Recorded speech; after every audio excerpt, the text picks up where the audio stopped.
Salve povo, aqui é o Zelota com mais um capítulo da saga bizantina. E no capítulo de hoje nós vamos conhecer a história do Aleixo Ducas, que no último vídeo deu um golpe no Aleixo IV e no Isaac II, se tornando o imperador bizantino em meio àquela confusão da presença dos cruzados.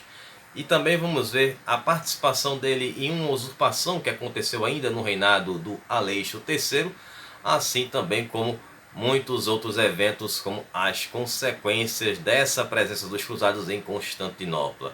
Enfim, hoje tem muita coisa neste vídeo. Mas antes de eu contar todas essas histórias para vocês, eu peço a todos que dêem um tapote no like, compartilhem com os amigos, que ajudem mais o canal a crescer e valorizem o meu trabalho. Vocês que são novos aqui, sejam muito bem-vindos. Eu trago muito conteúdo de antiguidade e essa é a saga bizantina, onde eu trago a história de todos os imperadores e usurpadores bizantinos. Por isso eu recomendo que vocês assistam aos vídeos anteriores para poder entender melhor a história. Ou caso vocês prefiram, vocês podem assistir a qualquer outro dos conteúdos do canal, que estão lá na videoteca do Zelota, em várias sagas e mini sagas, todas organizadas em playlists. Me sigam no Instagram, @zelota, para ficarem sabendo das novidades do canal, participarem das enquetes e vocês ficar sempre sabendo aí quando saírem os vídeos. Também tem o acampamento do Zelota, que é a nossa área de membros com conteúdo exclusivo, que é o Curta com Zelota, que é um conteúdo extra dos vídeos que eu faço aqui no YouTube, lá exclusivo para a área de membros. Vídeos todas as quartas com os especiais às 20 horas e nos sábados com a saga bizantina às 17 horas. Sempre com metodologia nada ortodoxa, com muitas imagens, muito conteúdo sem enrolação. Vamos para Aleixo V, que hoje tem muita coisa para falar, hein? Aleixo V, que reinou em 1204. Foi apenas durante o período de um ano, não exatamente um ano completo. Bom, ele que era conhecido pelo aquele nome estranho, né, que era o Murtuzuflu. Murtuzuflu, que significava as sobrancelhas grossas dele, ou por ele ser um homem sombrio. Bom, pode ser que as duas coisas sejam, já que ele agia nas sombras, a gente vai ver isso aí. Bom, Aleixo Ducas, que nasceu em 1140 e supostamente era um membro da famosa família Ducas, que reinou Bizâncio entre 1059 e 1075, na dinastia dos Ducas. Bom, existiam pessoas pobres em Constantinopla e pelo Império Bizantino que também tinham o sobrenome Ducas. Então era um nome que se limitava exclusivamente à família nobre.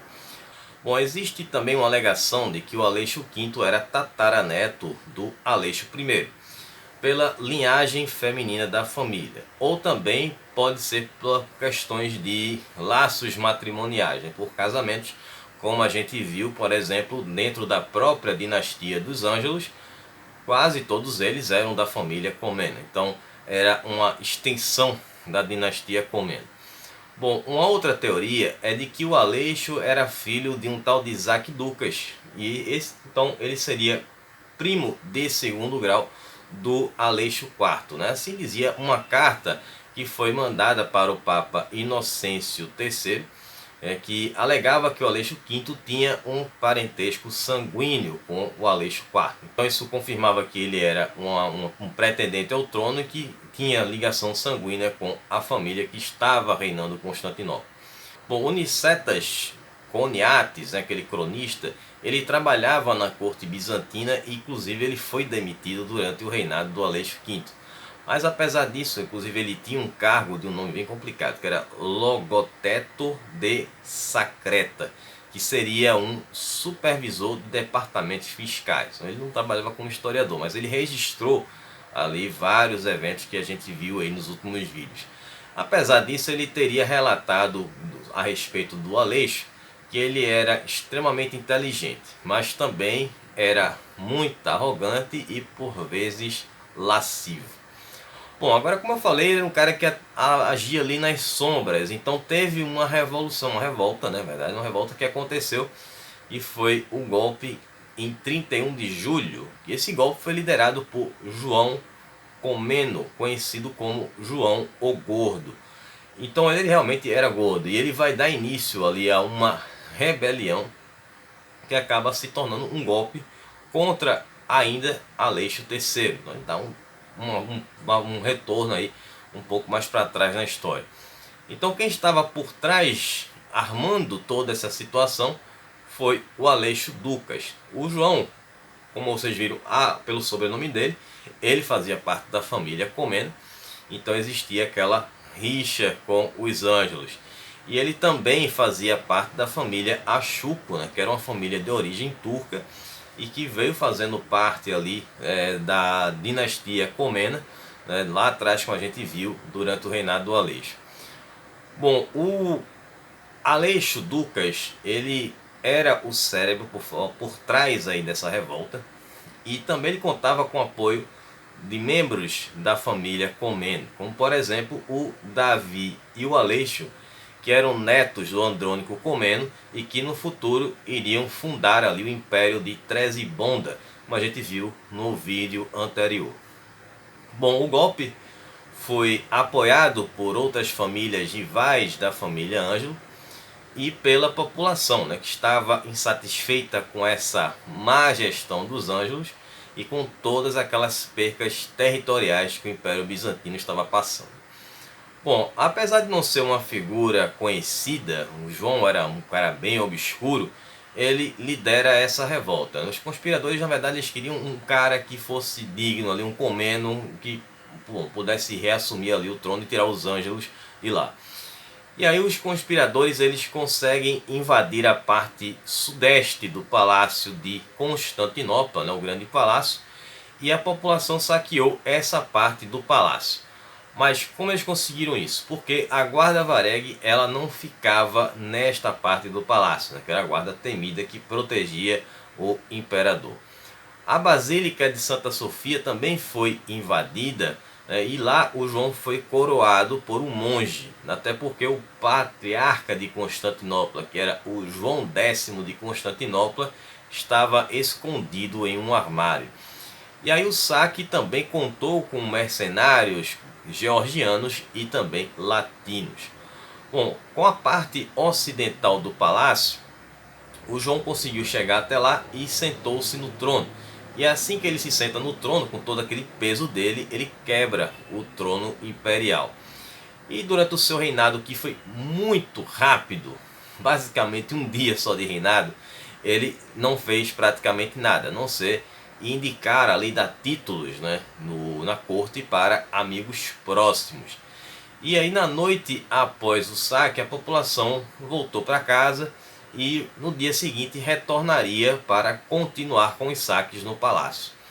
Bom, o Aleixo III, né, para quem deve estar se perguntando onde é que ele estava, como vocês sabem, ele era um cara que estava só curtindo ali o momento, a vida, né? Então ele estava no palácio de Blaquerna, que ficava no noroeste de Constantinopla. Então ele juntou ali uma força, né, uma tarefa, fez ali uma contraofensiva, né, contando com a liderança do seu genro, o Aleixo Paleólogo, que ele iria liderar esses homens, já que o Aleixo não tinha capacidade de fazer isso. E aí aconteceu que eles conseguem se unir junto com a guarda varegue, e aí eles derrotam os conspiradores. O João Comneno acabou sendo capturado e executado. O Aleixo Ducas acaba sendo preso, né, por ter sido ali o cérebro ali dessa conspiração. E os irmãos Aleixo e Davi Comneno conseguiram fugir, né, para Trezibonda. E como você já sabe, como eu já falei, repetindo, eles fundaram ali o Império de Trezibonda. Bom, o Aleixo vai ficar preso nesse período de 1201 até a restauração do Isaac II no trono, com a chegada dos cruzados e o Aleixo IV em 1203. E aí quando temos esse novo reinado com o Aleixo IV e o Isaac II como co-imperadores, o Aleixo Ducas ele vai ser libertado. Eles não sabiam que cobra eles tinham soltado, né? E aí ele ganha logo o que? O cargo de mestre das finanças, e esse cargo tradicionalmente era ocupado por eunucos. Só que o Aleixo Ducas não era um eunuco, né? Ele já tinha passado por 2 casamentos, inclusive tinha como amante a Eudóxia Angelina, que era nada mais nem menos filha de Aleixo III, bom, que foi ali vítima de todas essas histórias aí.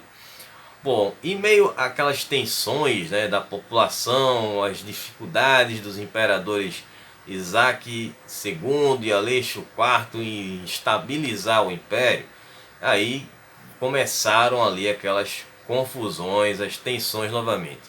E ali o Aleixo Ducas ele começa a mostrar toda a sua ambição. Ele se torna um símbolo ali do anti-latino, né, dos anti-latinos. E ali aquela questão da latinofobia. E aí ele chega a liderar um ataque em um bairro de Constantinopla. Ele estava tão empolgado em liderar aquele ataque que o cavalo tropeçou e ele acaba caindo do cavalo, né? E quase ele é capturado pelos latinos, mas foi resgatado ali por jovens arqueiros e conseguiram tirá-lo de lá. Bom, e aí aconteceu a rebelião, que foi aquela que eu contei no vídeo anterior, que resultou na escolha do Nicolau Canabo. E aí com isso, o Isaac II e o Aleixo IV, eles fizeram uma barricada no Palácio de Blaquerna, que era aquele mesmo onde o Aleixo III ficou confinado durante a revolta anterior. E aí eles confiaram ao Aleixo Ducas a missão de pedir ajuda aos cruzados. Existe também uma outra possibilidade de que o Aleixo Ducas ficou sabendo da intenção do Isaac e do Aleixo em pedir ajuda aos cruzados. E com isso o que é que ele fez? Ele subornou a guarda varegue para prender os imperadores. E ele teve a ajuda de um eunuco que sabia onde estava guardado o tesouro imperial. Ou também ele teve a ajuda dos membros da família Comneno. Com isso ele conseguiu pagar os soldados da guarda varegue. Bom, com os co-imperadores presos, ele agora foi conversar com o Canabus, que recebeu uma oferta. Ele estava esse tempo todo lá escondido na Hagia Sophia, né, na Basílica Santa Sofia. E aí o Aleixo Ducas ofereceu a ele um cargo em seu reinado, já que ele estava em um reinado alternativo, não era oficial.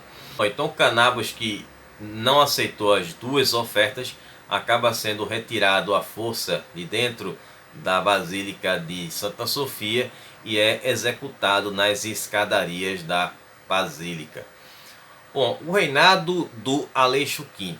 Bom, a data da coroação do Aleixo V aí é bastante impreciso, é incerto. Em 27 de janeiro de 1204 ou um pouco depois, em 5 de fevereiro desse mesmo ano, que é o mais provável. Bom, Aleixo assumiu o trono e ele encontrou os cofres de Constantinopla vazios. E aí o que ele fez para repor esse dinheiro? Foi confiscando dinheiro da aristocracia e de altos funcionários, né, para a alegria do povo, mas para o desagrado da elite que havia o apoiado neste golpe. Então, estabilizado no trono, o Aleixo V ele fechou os portões de Constantinopla para os cruzados e fortaleceu as muralhas. Então, com a espada em sua mão, ele saiu em várias campanhas para atacar os cruzados quando eles iam atrás de suprimentos. E aí teve um ataque que não deu muito certo para o Aleixo. Bom, no dia 2 de fevereiro, Henrique de Flandres, que era um dos líderes da Quarta Cruzada, ele levou parte do exército para uma cidade bizantina chamada Fileia, em busca de suprimentos. E aí o que aconteceu? O Aleixo estava voltando de uma outra campanha que ele tinha feito contra um outro grupo de cruzados que estavam em busca de alimentos e viu o Henrique de Flandres voltando com os seus homens. Então o que ele fez? Ele atacou esses cruzados pela retaguarda. Como já os cruzados eles eram muito habilidosos, eles conseguem reverter a situação. E aí nessa batalha o estandarte de Constantinopla é tomado, assim como uma imagem da Virgem Maria que era levada para todas as batalhas. Assim como acontecia quando tinham tentativas de invadir Constantinopla, eles mostravam essas imagens para os inimigos para mostrar que era como se fosse a Virgem Maria estivesse presente. Essa imagem era muito representativa para os bizantinos. Muitos soldados bizantinos também perderam a vida nesse combate e o próprio Aleixo também escapou por muito pouco. Bom, o Aleixo V, eu gostaria de fazer uma retificação do que eu falei no vídeo anterior, com relação àquele ataque às frotas dos bizantinos, né, que eram as frotas dos venezianos, né, que eu falei que tinha sido o Aleixo IV. Na verdade foi o Aleixo V que lançou aquele ataque dos navios em chamas para queimar a frota dos navios dos cruzados, né, o que faz até mais sentido, já que ele estava em confronto direto ali com os cruzados, e o Aleixo IV chegou ao trono em Constantinopla com a ajuda dos cruzados. Então tinha um erro, então estou fazendo essa retificação aqui. Bom, e aí ele faz esse ataque, mas como vocês já sabem, acabou não dando certo. Então aquela perda da imagem da Virgem Maria foi um golpe muito forte, né, no psicológico dos bizantinos, que aquele ícone era como se fosse a personificação da Virgem Maria protegendo a capital do Império Bizantino. Então, com esse ícone na posse dos cruzados, convenceu muitos da população de Constantinopla em acreditar de que a vitória dos cruzados estava garantida e sancionada por Deus, e que seria uma punição pelos pecados dos bizantinos. E aí, por volta de 8 de fevereiro, o Aleixo V ele marca um encontro com o Duque de Veneza, que era o Enrico da Dolo, né, que seria o Doge de Veneza. E aí foi feita uma tentativa de um acordo para negociar a paz. Mas aí os termos exigidos pelos venezianos eram muito pesados para os bizantinos. Possivelmente, claro, tinha o retorno do Aleixo IV, que ele ainda não tinha sido executado, ele ainda estava vivo. E aí com essa reunião acaba sendo encerrada de forma repentina com um ataque da cavalaria dos cruzados contra a comitiva do Aleixo V, que mais uma vez escapou por muito pouco. Então é muito possível que naquele mesmo dia o Aleixo IV tenha sido executado, que era uma dessas exigências inaceitáveis que os cruzados fizeram para o Aleixo V, que era de restaurar o Aleixo IV como imperador, já que ele era o imperador legítimo e o Aleixo V não. Então essa notícia chega aos cruzados, né, do que aconteceu com o Aleixo IV, e aí as relações ficaram ainda piores entre o Aleixo V e os cruzados.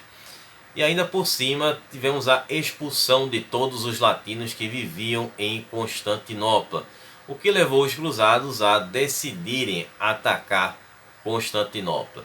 Mas aí antes eles já estavam ali decidindo como iriam dividir o império entre eles. Bom, aí aconteceu o ataque no mês seguinte. Bom, aqui tivemos a queda de Constantinopla, essa que foi a queda de fato, né? No vídeo anterior foi uma queda mais consensual, no caso tendo ali o Aleixo IV para se tornar o novo imperador, mas dessa vez era completamente diferente. Aconteceu um primeiro ataque em 9 de abril, com os bizantinos conseguindo resistir aos cruzados. Bom, 3 dias depois aconteceu a segunda incursão, o segundo ataque, e os cruzados conseguiram derrubar o portão de Pétrea. Esse portão ficava voltado para o Chifre de Ouro, né, que ficava na parte ali da entrada do porto de Constantinopla e era protegido por uma corrente, né, uma enorme corrente para que os navios não entrassem. Bom, e aí o que o Aleixo fez, né? Os cruzados entraram, saquearam o palácio de Blaquerna, e Aleixo V ele tentou reunir o povo para fazer a defesa da cidade, mas ele acabou não conseguindo.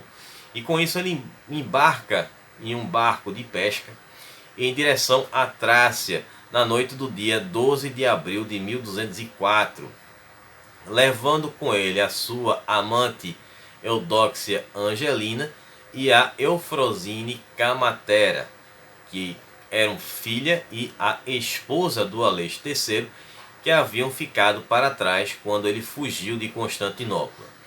Bom, e aí na Catedral de Hagia Sofia, de Santa Sofia, aconteceu o que? O Constantino Láscaris acaba sendo coroado como novo imperador bizantino. Ele que no vídeo anterior, como a gente viu, ele tentou resolver alguma coisa ali no lugar do Aleixo III. E aí teve uma seleção com outros nobres, pessoas até mais jovens, mas enfim, ele acabou sendo o escolhido. E aí às pressas ele até recusou receber a púrpura imperial que seria dada pelo patriarca João X. Então a sua prioridade era reunir um exército e tirar os cruzados de Constantinopla. Mas aí o que aconteceu? Ele tentou convencer a população, mas ninguém quis lutar, já que eles estavam em desigualdade e temiam por perder a sua vida. Então ele tenta convencer a guarda varégia a lutar, porém quando eles olham ali os cruzados chegando com aquelas suas belas armaduras, eles acabam correndo, né? Já que vocês sabem, eles ganhavam uma boa grana, mas sem dinheiro não tinha como lutar, né? E aí o Constantino ele não tem outra opção a não ser também fugir. E aí ele deixa Constantinopla nas primeiras horas do dia 13 de abril, deixando a cidade nas mãos dos cruzados. Então o Aleixo V, que tinha fugido naquele barco de pesca, ele chega em Misópolis, na Trácia, onde lá estava quem? O Aleixo III. Então ele chega lá, né, e o Aleixo III estava comandando ali a parte da Trácia. Então ele leva a filha do Aleixo III, assim também como a esposa. Então ele acaba sendo até bem recebido, né, pelo Aleixo III. Então ele até se casa com a Eudóxia, mas depois de um tempo o Aleixo III percebe ali que o Aleixo V seria uma ameaça, né? Talvez ele tenha descoberto algumas coisas que o Aleixo estava por trás daquela, voltando um pouquinho aquela revolta lá com o João Comneno, o Gordo. E aí o que ele faz? Ele providenciou para que o seu novo genro fosse preso e cegado para que não se tornasse mais elegível, né? Ou tornando, no caso, inelegível ao trono. E aí o Aleixo V foi abandonado pelos seus apoiadores e largado no mundo. E nessa vez que ele estava passeando e andando cego, na verdade, né, meio perdido ali sem saber para onde ir ou para onde estava indo, ele acaba sendo capturado pelos cruzados próximo de Misópolis ou em alguma parte da Anatólia. Os cruzados estavam passando por lá em uma campanha e estavam sendo liderados pelo Teodorico de Lóis, que era um cruzado de origem flamenca. E aí isso aconteceu em novembro de 1204. O Aleixo V é levado de volta para Constantinopla como prisioneiro, acusado de traição, onde lá ele vai ser julgado. Aí durante esse julgamento ele vai ser, obviamente, acusado da traição de ter executado o Aleixo IV, né, que era o imperador legítimo, né, na visão dos cruzados. E ele justificou que o verdadeiro traidor era o Aleixo IV, porque ele tinha traído o seu país, né, caso Bizâncio, ao convidar estrangeiros para invadir Constantinopla. E aí o imperador usurpador acabou sendo executado, mas não da forma como os bizantinos normalmente faziam, de uma forma diferente. Ele acaba sendo lançado de cima do Fórum de Teodósio. E os latinos julgaram e executaram o homem que havia eliminado o último imperador bizantino legítimo, como demonstração ao povo de Constantinopla de que eles, latinos cruzados, eles estavam ali de forma legítima, assumindo o domínio de Constantinopla. E com isso nós teremos a perda de Constantinopla dos bizantinos e a fragmentação do Império Bizantino. E consequentemente a fundação de um novo império, que era o Império Latino, ou Império Latino de Constantinopla, formado com os territórios bizantinos tomados pelos cruzados. E com isso o Império Bizantino é desfeito. Mas será que acaba a história do Império Bizantino aqui? Mas não teve a queda que foi mais na frente com Mohamed II? Bom, enfim, vamos ver o que acontece mais na frente no próximo sábado. Bom, espero que vocês tenham gostado, que vocês tenham entendido. Estarei retornando na quarta-feira às 20 horas com mais um especial e vamos ver a história da Numídia, que foi o segundo colocado na última enquete, né, quando as enquetes ficam ali bem parelhas, uma diferença muito pequena de votos, eu faço o vídeo também do segundo colocado. Beleza? Então a gente se vê agora na quarta, no sábado que vem, vamos ver o que vai acontecer aqui com os bizantinos. Um abraço, Elota, até lá, falou pessoal.